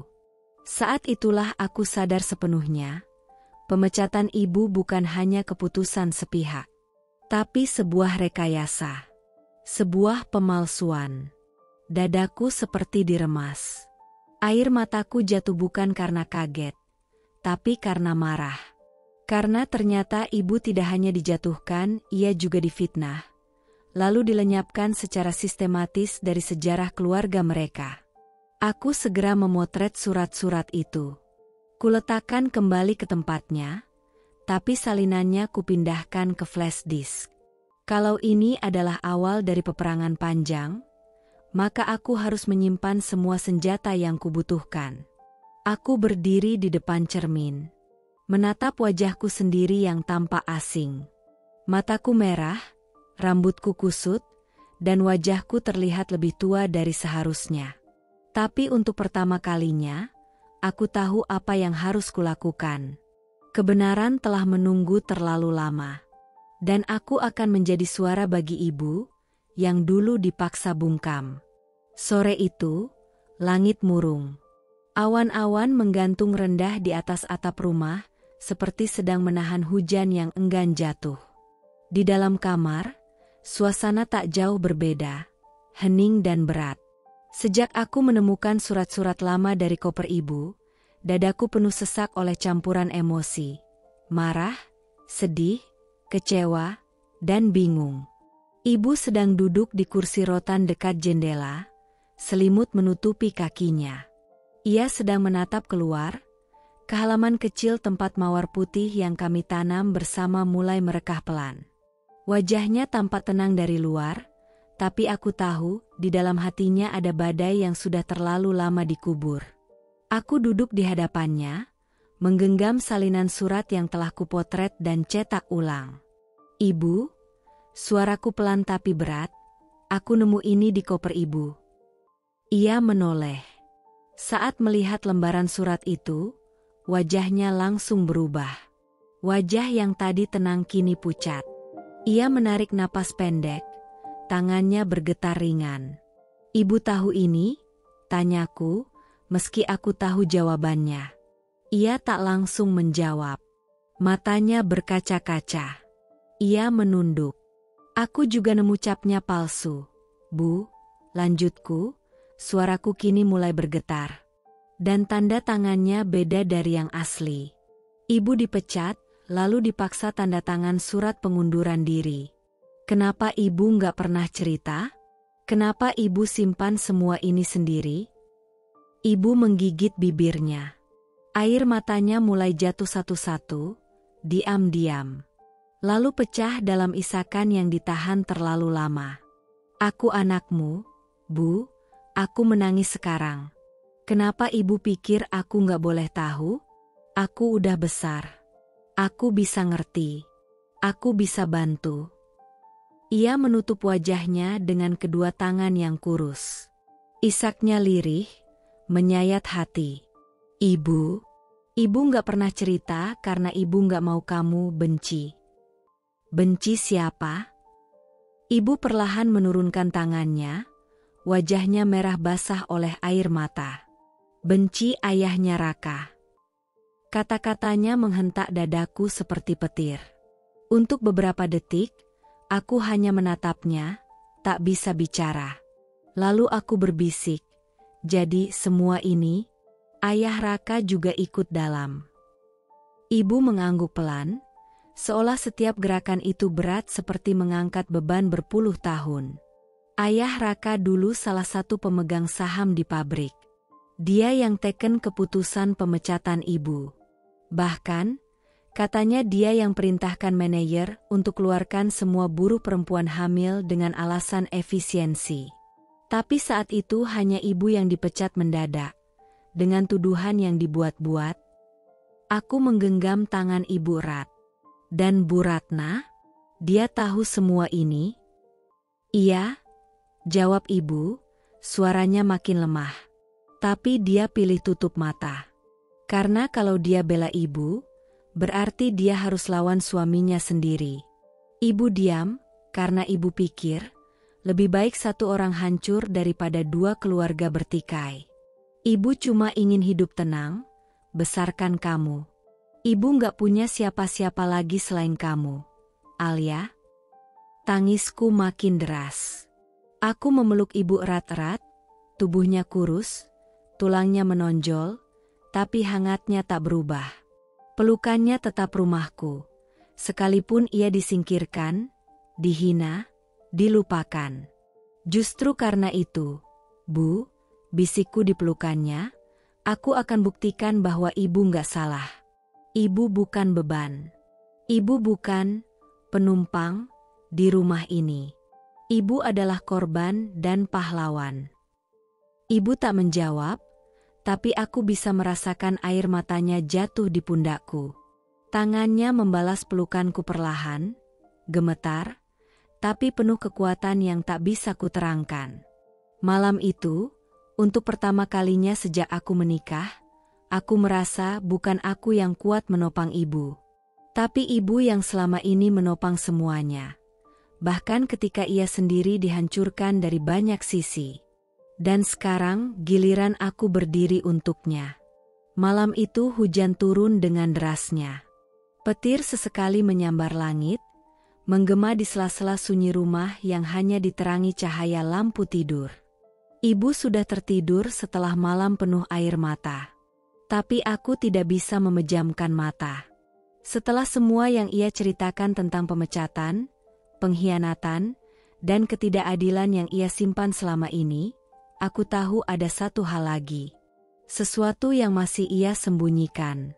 Bukan karena tak percaya padaku, tapi karena luka itu terlalu dalam untuk dibuka. Dan kecurigaanku terbukti saat aku tak sengaja menjatuhkan album foto tua dari rak atas lemari kecil di kamar ibu. Album itu penuh debu. Saat kubuka, beberapa foto keluarga tua terlepas, dan di salah satunya, aku melihat sosok pria muda yang tak kukenal. Senyumnya mirip Raka. Tapi bukan Raka. Dan bukan ayahnya. Aku membalik foto itu. Tulisan tangan tinta hitam, Rahman adik bungsu Ratna. 1996. Hatiku mencelos. Rahman. Pria yang selama ini tak pernah disebut dalam keluarga Raka. Pria yang, kata Om Darto, meninggal muda dalam kecelakaan misterius di luar kota. Paginya, saat hujan belum benar-benar reda, aku memberanikan diri bicara lagi dengan ibu. Ia duduk di tempat tidur, menatap jendela yang basah oleh sisa gerimis. Ibu, ucapku perlahan, memperlihatkan foto itu.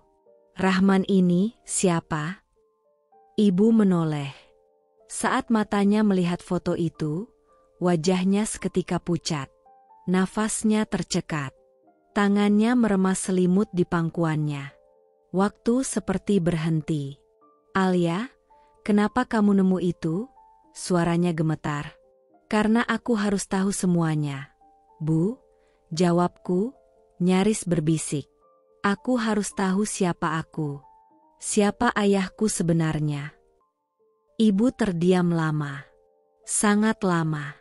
Lalu, dalam suara paling lirih yang pernah kudengar, ia menjawab, "Kamu, Anak dari luka yang tak pernah bisa ibu sembuhkan. Hatiku mencelos. Ibu diperkosa. Alia, lanjutnya, matanya mulai berkaca. Oleh Rahman. Malam itu, semua orang sedang sibuk di pesta kantor. Ibu disuruh lembur sendirian di gudang pabrik. Dia datang, mabuk. Ibu jerit, tapi tak ada yang dengar. Tanganku menutup mulutku. Aku tak sanggup berkata apa-apa. Dunia runtuh di hadapanku. Aku tidak hanya anak dari perempuan yang dizalimi. Aku adalah anak dari kejahatan yang disembunyikan, luka yang ditutup-tutupi atas nama kehormatan keluarga. Ibu dipaksa diam. Lanjut ibu dengan suara pecah. Bu Ratna tahu. Dia tahu segalanya. Tapi dia bilang, Rahman masih muda, jangan hancurkan hidup dia hanya karena satu kesalahan. Lalu dia suruh ibu keluar dari pabrik. Dan ibu, hamil kamu. Air mataku tumpah deras. Badanku gemetar. Jadi aku? Iya, nak. Ibu menatapku dengan tangis yang tak bisa lagi ditahan. Kamu anak dari kejahatan. Tapi kamu bukan aib. Kamu cahaya ibu. Alasan kenapa ibu memilih bertahan. Satu-satunya alasan kenapa ibu tidak mengakhiri hidup saat dunia rasanya tak ada gunanya lagi. Aku tersungkur di lantai. Kupeluk lututku. Kupeluk tubuhku sendiri yang seketika terasa asing. Aku ingin marah. Ingin membenci siapapun yang terlibat dalam semua ini. Tapi yang paling besar adalah rasa pilu. Rasa kehilangan jati diri. Rasa ditampar oleh kenyataan bahwa aku lahir dari luka, bukan dari cinta. Ibu maafkan ibu, ucap ibu sambil jatuh bersimpuh ke depanku. Ibu pernah berpikir untuk menghapusmu dari dunia ini. Tapi waktu detak jantungmu terdengar di ruang USG. Ibu tahu, kamu bukan kutukan.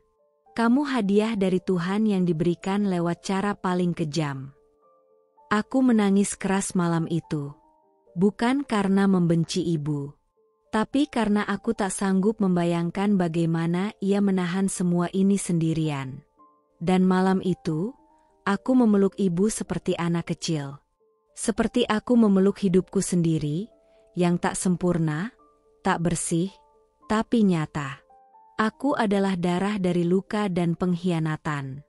Tapi aku bukan dosa.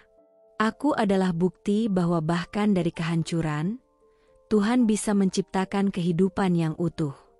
Hari itu, rumah terasa dingin meski matahari bersinar cerah di luar jendela.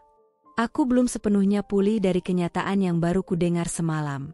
Kenyataan bahwa aku adalah anak dari kejahatan yang dibungkam, dari luka yang dikubur paksa oleh kekuasaan dan kehormatan palsu. Ibu masih tidur. Matanya sembab. Suaranya habis karena tangis yang tertahan selama puluhan tahun akhirnya pecah dalam satu malam. Aku berjalan ke dapur dengan kepala penuh beban. Dan saat itu, aku melihat Raka berdiri di ambang pintu ruang makan. Wajahnya tegang, matanya sembab. Di tangannya, ada map yang kukenal, map yang semalam kupakai untuk menyimpan surat-surat lama ibu. Dadaku mencelos. Mas, ucapku lirih. Dia menatapku dengan sorot mata kosong. Ini semua benar? Aku mengangguk pelan. Air mataku kembali menggenang. Aku gak bermaksud menyembunyikan. Aku juga baru tahu semalam. Raka menghela napas panjang. Suaranya gemetar. Jadi kamu anak dari Rahman? Aku mengangguk lagi, perlahan. Iya. Dan ibumu tahu. Bahkan sejak awal. Belum sempat ia menjawab, suara langkah tumit keras terdengar dari arah tangga. Bu Ratna muncul dengan baju tidur satin dan wajah yang dipulas tipis. Seolah pagi itu tak terjadi apa-apa. Apa ini ribut-ribut pagi-pagi? Tanyanya ketus. Lalu matanya menangkap map yang ada di tangan Raka. Wajahnya seketika berubah. Raka berbalik menatap ibunya. "Mama, ini benar? Tentang Rahman? Tentang Tante Mawar?" Ekspresi Bu Ratna langsung mengeras. "Kamu dengar dari mana?" "Dari dia." Ia melirikku tajam, penuh kebencian. "Kamu pikir kamu siapa sampai berani adu cerita murahan kayak gini?" "Mama." Raka membentak, suaranya bergetar. "Tolong jawab. Apa benar Mama tahu tentang Rahman?" Wajah Bu Ratna sejenak ragu. Tapi hanya sejenak. Setelah itu, ia tertawa sinis, lalu menatapku dengan pandangan menghina. Wanita itu memang dari dulu mata duitan. Dia sengaja jebak Rahman. Dia pura-pura baik, lalu tiba-tiba hamil. Kami semua tahu siapa dia sebenarnya. Dan sekarang, kamu, katanya sambil menunjuk wajahku, kamu anak dari perempuan murahan yang entah siapa yang sebenarnya menghamilinya. Cukup. Aku menjerit. Suaraku menggetarkan seluruh ruangan. Tanganku terangkat, nyaris menghantam wajahnya. Tapi aku berhenti, hanya 1 senti dari pipinya. Nafasku berat, mataku berair. Suara gemetar keluar dari tenggorokanku. Kalau bukan karena ibu saya, rumah ini tidak akan berdiri. Kalau bukan karena dia memilih diam, keluarga ini sudah runtuh dari dulu. Dan sekarang, setelah kalian hancurkan hidupnya, kalian masih punya muka menyebutnya wanita murahan. Bu Ratna menatapku dengan tatapan membunuh. Tapi aku tak mundur. Raka berdiri terpaku. Ia menatap ibunya seperti baru melihat sosok asing. Matanya merah, wajahnya dipenuhi kemarahan dan kekecewaan yang tak bisa lagi disembunyikan. "Ma, selama ini aku pikir kamu keras karena cinta. Tapi ternyata, kamu cuma penakut. Penjaga nama baik palsu yang dibangun di atas darah orang lain." Bu Ratna terdiam. Untuk pertama kalinya, wajahnya terlihat takut. Aku memalingkan wajahku, menahan air mata. Hari itu, topeng-topeng itu runtuh. Dan aku, berdiri di antara reruntuhan, tak lagi sebagai menantu, tapi sebagai anak dari perempuan yang selama ini dihina, dikorbankan, dan dibungkam. Dan mulai hari itu, aku bersumpah tak akan biarkan siapapun lagi merendahkan ibu. Atau aku. Hanya butuh 1 malam untuk membuatku mengambil keputusan yang mengubah segalanya. Setelah semua kebenaran terbongkar, tentang Rahman, tentang surat pemecatan palsu, tentang penghinaan dan pengkhianatan yang ibu telan selama lebih dari 2 dekade, aku tahu, tidak ada lagi tempat bagi kami di rumah itu. Rumah besar berlantai 3 dengan pilar tinggi, sofa mewah, dan lampu gantung kristal, tak lagi terasa seperti rumah.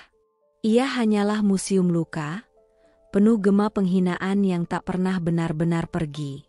Pagi harinya, sebelum matahari benar-benar naik, aku mengemasi barang-barang kami. Hanya 2 koper.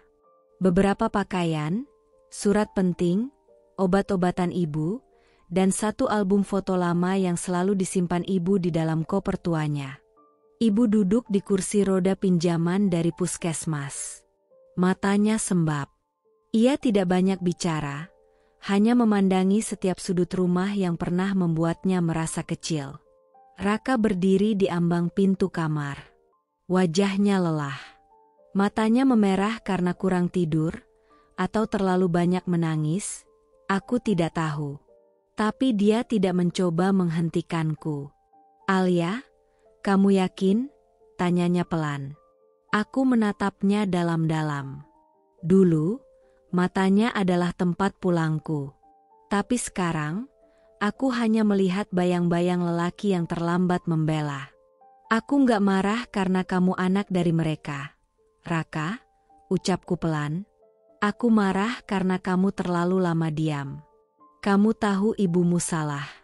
Tapi kamu lebih takut melawannya daripada kehilangan aku." Raka menunduk. Ia ingin bicara, tapi tak ada kata yang keluar.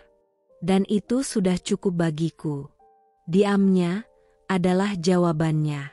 Tanpa pamit pada Bu Ratna, aku mendorong kursi roda ibu melewati lorong panjang menuju halaman depan. Di belakang kami, rumah itu berdiri megah dan sunyi. Tapi tak ada lagi rasa memiliki. Kami menumpang mobil sewaan yang kusetir sendiri. Aku membawa ibu ke tempat yang dulu pernah jadi rumah kontrakan kami saat aku kecil. Rumah petak sederhana di pinggiran kota, catnya sudah pudar, tapi masih kokoh. Pemiliknya langsung mengangguk saat kutanya soal sewa bulanan. Hari itu, aku mengangkat koper kami masuk rumah kecil itu.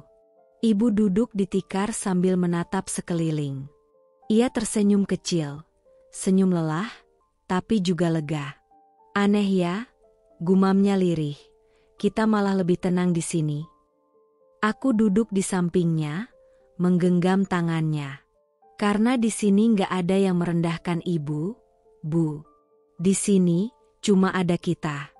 Dua orang yang bertahan dari reruntuhan dan luka, tapi masih saling genggam.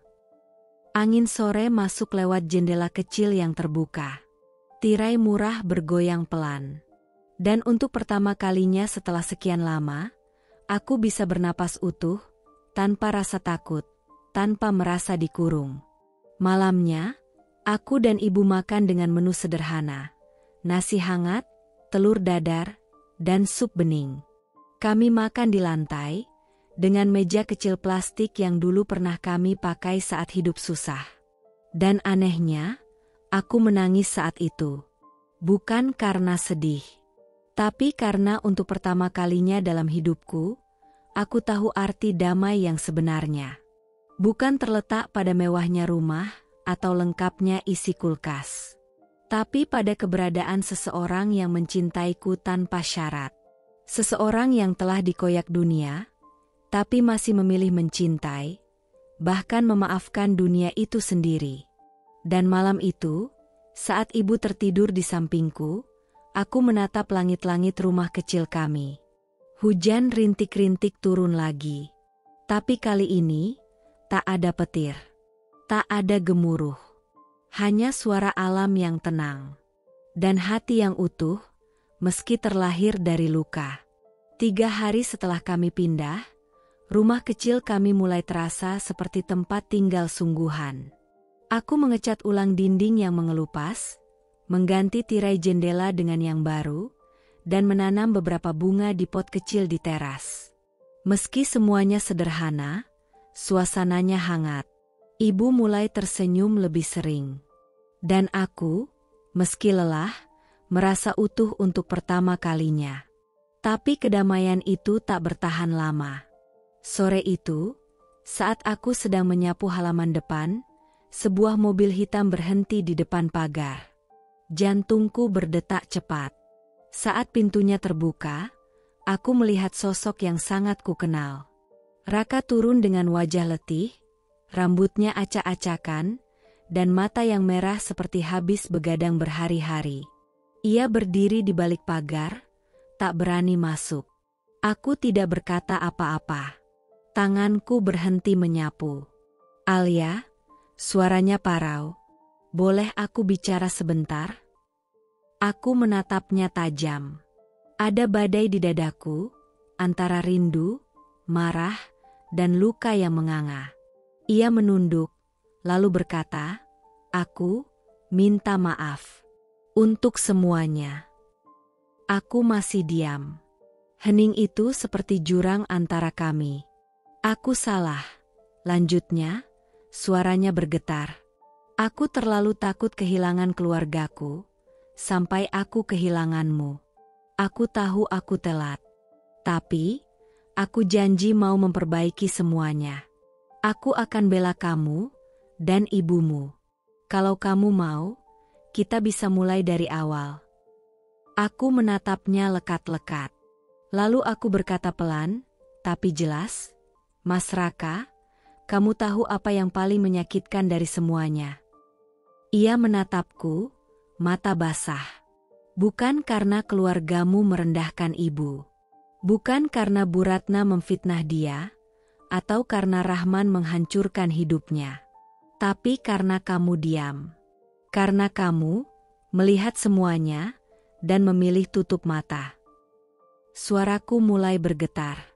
Air mata mendesak keluar, tapi kutahan sekuat mungkin. Aku berdiri di ruang makan itu, Mas. Melihat ibuku dihina, disebut wanita murahan. Dan kamu cuma berdiri. Kamu bahkan gak berani genggam tanganku. Raka menunduk, tubuhnya gemetar. Aku tahu kamu minta maaf. Tapi kamu gak tahu rasanya lihat ibu sendiri diperlakukan seperti binatang. Seperti bukan manusia. Seperti sampah yang boleh dibuang seenaknya. Aku menghapus air mataku dengan kasar. Dan itu gak bisa aku lupakan. Aku bisa memaafkan, mungkin. Tapi aku gak bisa kembali pada orang yang membiarkan ibuku dipatahkan. Raka melangkah mundur. Matanya penuh luka. Tapi aku tak goyah. Pulanglah, Mas, ucapku lirih. Jangan datang lagi. Kamu pernah jadi rumahku. Tapi sekarang, aku memilih rumah yang membela kebenaran. Bukan yang hanya indah dari luar. Ia tak membalas. Ia hanya berdiri mematung, lalu perlahan berbalik dan berjalan kembali ke mobilnya. Dan saat mobil itu menjauh di balik debu jalan kecil kami, aku merasakan dadaku sesak. Tapi bukan karena kehilangan. Tapi karena untuk pertama kalinya, aku memilih harga diriku sendiri. Ibu memanggilku dari dalam rumah, suaranya lembut. Aku masuk sambil tersenyum kecil. Mas Raka, nak? Tanyanya pelan. Aku mengangguk. Iya, Bu. Tapi dia nggak akan datang lagi. Ibu menggenggam tanganku. Kamu yakin? Aku menatap mata ibuku, mata yang dulu menyimpan terlalu banyak air mata. Dan aku menjawab, iya. Aku nggak butuh hidup mewah. Aku cuma butuh hidup yang bermartabat. Waktu berjalan pelan tapi pasti. Luka demi luka yang dulu ditutup rapi kini terbuka di hadapan dunia. Bukan lagi hanya kisah yang dibisikkan di ruang gelap, bukan lagi aib yang dikubur dalam diam. Semua dimulai dari satu unggahan sederhana, fotokopi surat pengunduran diri palsu milik ibu yang kuunggah ke media sosial, disertai kronologi ringkas tentang pemecatan sepihak, perlakuan tidak manusiawi terhadap buruh perempuan hamil, dan bagaimana semuanya ditutup oleh kekuasaan keluarga pemilik pabrik tekstil terkenal, PT Ratna Tekstile Jaya. Aku tidak mencantumkan nama ibu secara gamblang. Tapi banyak yang tahu, banyak yang ingat. Dan dalam waktu kurang dari 2 hari, unggahan itu menjadi viral. Lalu satu persatu, suara-suara yang selama ini bungkam mulai muncul. Anak-anak dari para buruh perempuan yang juga pernah dipecat dengan alasan tidak jelas mulai mengirim pesan padaku. Beberapa dari mereka menyimpan dokumen lama, slip gaji tak dibayar penuh, surat peringatan fiktif, bahkan surat pengunduran diri yang ditandatangani secara paksa. Salah satu dari mereka berkata, ibu saya meninggal karena depresi, Kak. Dulu dipecat pas hamil saya, lalu nggak pernah dapat uang pesangon. Yang lain berkata, kami dulu anak-anak tukang bersih-bersih. Ibuku dipecat karena nolak bosnya. Kami tinggal di kolong jembatan selama 2 tahun. Dan dari situ, kami membentuk satu suara. Gugatan class action. Di bawah naungan bantuan hukum dari LSM yang membela hak-hak buruh, aku, bersama 12 orang lainnya, mengajukan gugatan resmi ke pengadilan. Kasus ini bukan lagi soal ibuku semata. Ini tentang keadilan yang selama puluhan tahun dirampas dari puluhan, bahkan ratusan, perempuan tak bersuara. Media mulai memberitakan. Foto-foto Bu Ratna dan suaminya terpampang di layar kaca dengan judul yang menggelegar. Skandal kemanusiaan, perusahaan tekstil besar diduga langgar hak buruh perempuan bertahun-tahun. Hari demi hari, reputasi keluarga besar itu runtuh. Investor menarik diri. Mitra kerja membatalkan kontrak. Karyawan lama angkat bicara. Bahkan salah satu mantan manajer, yang dulu diminta memalsukan surat, datang ke pengadilan dan bersaksi untuk kami. Dan pada akhirnya, pabrik yang dulunya berdiri megah seperti benteng tak tergoyahkan itu, lumpuh. Beberapa minggu kemudian, kabar itu sampai padaku lewat pesan singkat seorang kenalan. Bu Ratna sekarang tinggal di rumah kontrakan kecil di pinggir kota. Mobilnya dijual. Pembantunya pulang semua. Katanya hidupnya kayak terbalik. Aku membaca pesan itu dalam diam. Di sebelahku, ibu sedang menyiram tanaman di halaman kecil kami. Tangan tuanya gemetar, tapi senyumnya damai.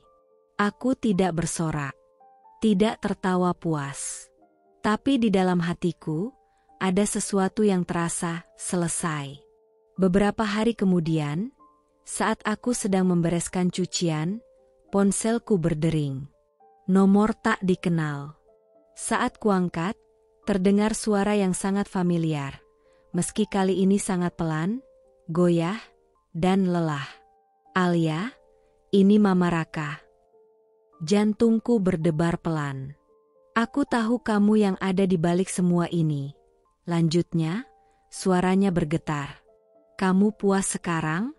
Lihat Mama seperti ini? Aku menarik napas dalam-dalam. Lalu ku jawab dengan tenang. Ini bukan soal puas atau tidak, Bu. Ini soal keadilan. Apa yang ibu dan keluarga ibu rampas dari para perempuan itu, akhirnya harus dibayar. Dunia tidak bisa terus diam melihat luka yang disangkal. Hening sejenak. Lalu suara tangis pelan di seberang telepon. Tangis yang selama ini tidak pernah aku dengar dari mulut wanita seangkuh Bu Ratna. Lalu sambungan terputus. Aku meletakkan ponsel di atas meja. Perlahan menatap keluar jendela, ke arah langit biru yang bersih. Tak ada awan gelap hari itu. Hanya matahari yang bersinar hangat. Aku tidak tahu apakah keadilan ini akan menyembuhkan seluruh luka. Tapi aku tahu satu hal, aku sudah tidak hidup dalam ketakutan lagi. Dan ibu, yang dulu diinjak, diremehkan, dan dilenyapkan dari sejarah, kini telah kembali ke tempatnya. Berdiri tegak, dihormati, dan tak lagi disalahkan. Dari rumah petak mungil kami, aroma harum masakan kini tak hanya mengisi ruangan, tapi juga mengisi hari-hari kami dengan harapan baru. Siapa sangka, dari dapur kecil berubin retak dan kompor satu tungku, lahir usaha kecil yang perlahan tumbuh menjadi sesuatu yang besar.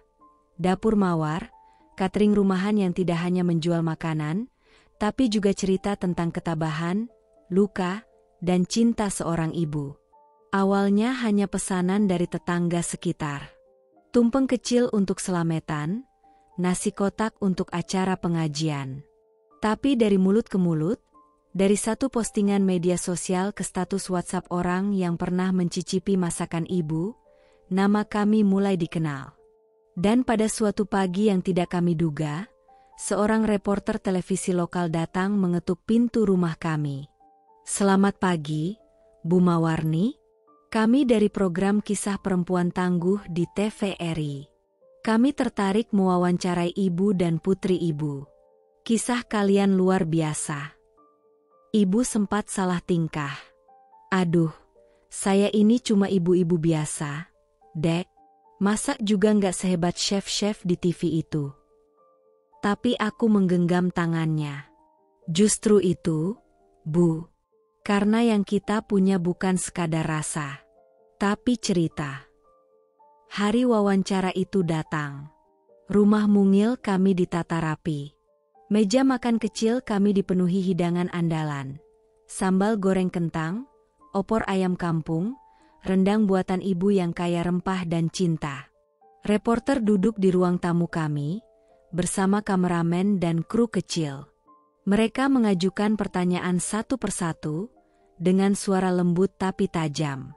Apa yang membuat Ibu Mawarni bertahan selama ini? Ibu terdiam sebentar, lalu menjawab dengan mata berkaca, karena saya punya anak. Dan anak saya adalah satu-satunya alasan saya memilih terus hidup meski saya pernah merasa hidup tidak memilih saya. Wawancara itu ditayangkan seminggu kemudian. Aku menontonnya bersama ibu di ruang tengah, sambil berpelukan. Tapi di tempat lain, di sebuah rumah kontrakan sempit yang dulu tak pernah ia bayangkan akan ditinggalinya, Bu Ratna juga menonton. Sendirian. Ia duduk di kursi plastik yang sudah mulai patah salah satu kakinya. Televisi tua yang nyaris rusak menampilkan gambar buram, tapi suara ibu terdengar jelas. Saya tidak punya gelar, tidak punya nama besar, tapi saya punya keberanian untuk memulai dari nol.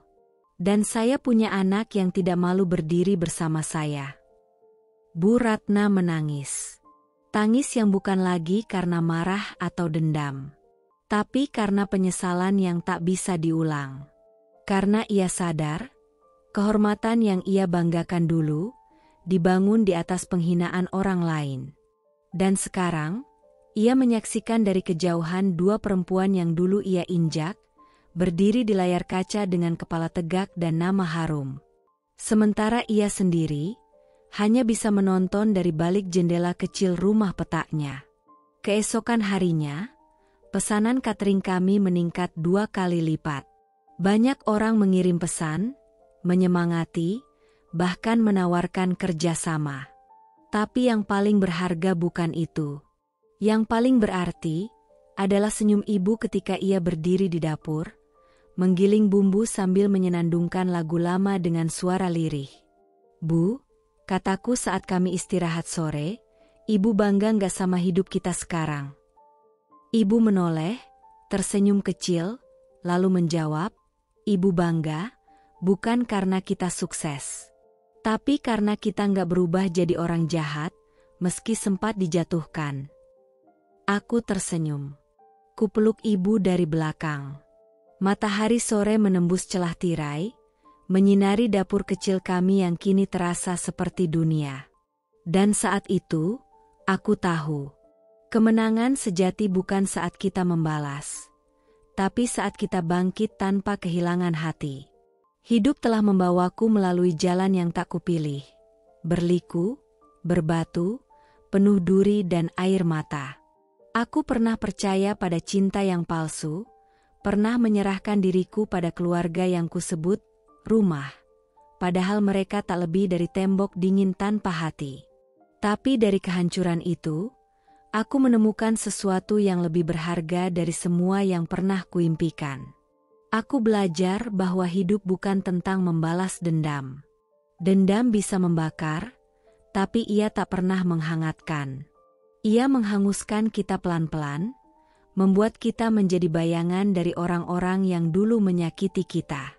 Hidup adalah tentang memberi pelajaran dengan cara kita bangkit, dengan cara kita memilih untuk tidak menjadi seperti mereka. Dulu aku diam saat ibuku dihina, direndahkan, dipanggil pembantu di rumah besar yang penuh topeng. Tapi sekarang, aku berdiri dan kuteriakkan pada dunia. Ibuku bukan pembantu. Dia bukan parasit. Dia bukan beban. Dia adalah pahlawan. Pahlawan yang dipaksa mengalah, dipaksa menghilang, agar orang-orang berkuasa tetap tampak bersih. Dia adalah sejarah yang sengaja dihapus dari buku keluarga besar itu, agar nama mereka tetap wangi di mata dunia. Tapi tidak lagi. Kini dunia tahu. Dan lebih dari itu, aku tahu. Aku tahu siapa aku. Aku bukan hanya istri dari seorang pria lemah yang tak bisa berdiri untukku. Aku bukan hanya menantu dari wanita kejam yang memelihara gengsi dengan menindas yang tak bersuara. Aku adalah anak dari wanita yang membesarkanku dengan satu tangan, sambil menutup lukanya dengan tangan yang lain. Wanita yang mengajariku bahwa menjadi baik itu bukan kelemahan, tapi keberanian terbesar. Kini, aku memilih hidup dengan cinta. Tanpa suami yang pengecut. Tanpa mertua yang kejam. Tanpa rumah besar yang hanya menjadi museum luka. Yang kumiliki sekarang sederhana. Sebuah rumah kecil, dapur hangat, dan senyum ibu yang tak lagi bersembunyi di balik tirai air mata. Dan itu lebih dari cukup. Sebab masa depan tidak dibangun oleh orang-orang yang sempurna. Masa depan dibangun oleh mereka yang remuk, tapi tetap memilih bangkit. Dan saat kutatap cermin pagi ini, aku berkata pada diriku sendiri dengan suara yang tegas namun penuh syukur. Aku bukan anak si janda miskin. Aku anak dari wanita paling kuat yang pernah ku tahu. Dan dari rahim yang dikhianati itu, lahirlah aku, yang kini menolak untuk tunduk pada dunia yang tak adil.